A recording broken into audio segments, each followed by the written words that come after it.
While it's arguable that Halo's biggest selling point at launch was the multiplayer, its campaign is nothing to be overlooked either. Starting out, you're presented with a cutscene showing the UNSC ship, the Pillar of Autumn, discovering the Halo ring world after coming out of slipspace.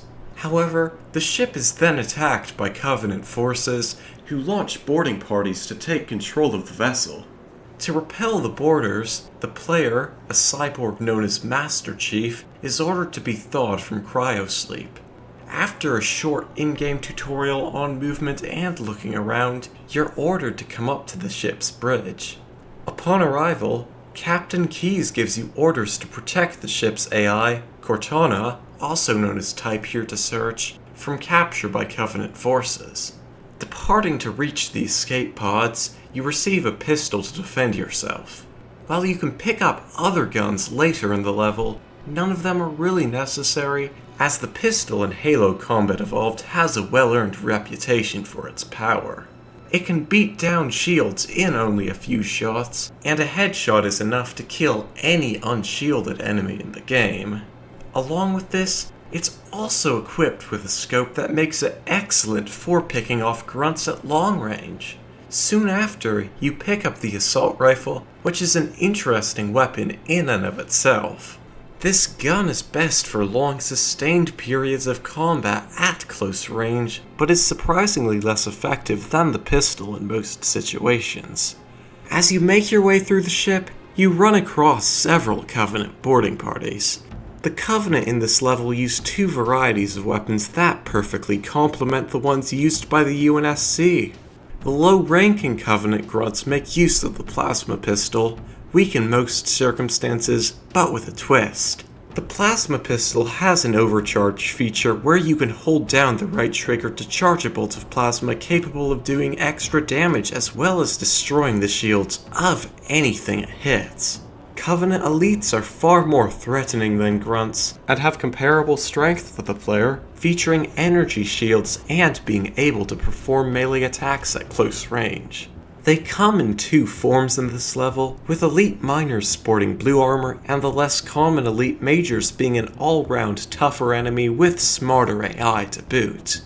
The elites in this level are armed with plasma rifles, which are superior to the UNSC's own assault rifle in nearly every aspect. While Covenant weapons are typically better than those of the UNSC against shields, they come with the trade-off of being less effective towards unshielded enemies.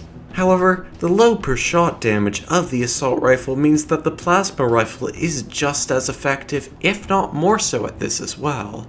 The only downside is that it will overheat under sustained firing and take a few seconds to cool down, so you have to be conscious and efficient with your shots. After reaching the escape pods just in time, you crash land on Halo. A little while after exiting the lifeboat and defending a number of Marines from Covenant troops, you're tasked with rescuing the other survivors scattered on the ring.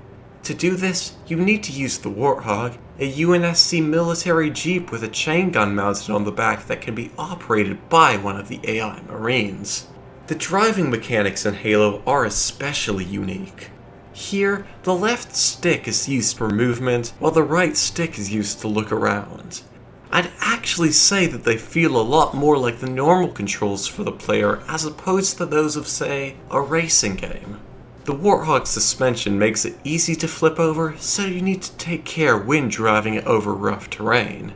Vehicles are also capable of running over enemies, almost too capable in fact, with even a small tap being enough to instantly kill any enemy in the game. Along with the Warthog, another thing introduced in this stage of the game are Jackals, a new form of Covenant enemy. These feature an arm-mounted deflector shield that renders UNSC weapons nearly useless, but is vulnerable to plasma weaponry. As well as Jackals, the Needler also makes its first appearance here. It's a Covenant weapon, but instead of firing plasma, it shoots purple needles that stick into enemies. If you get enough needles on an enemy at one time, it results in a lethal explosion of plasma. I have to give credit here, this is a very creative design for a weapon, and it's also highly useful in the campaign as well. When reaching the survivors' crash sites, you need to kill all of the enemies present as well as defend against a couple of waves of Covenant dropships. There are 3 of these crash sites in total, each set in different terrain, allowing different styles of combat for each. Interestingly, there's no set order for these to be done in.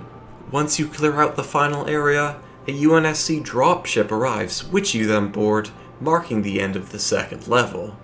The Truth and Reconciliation is the 3rd level of the game, and...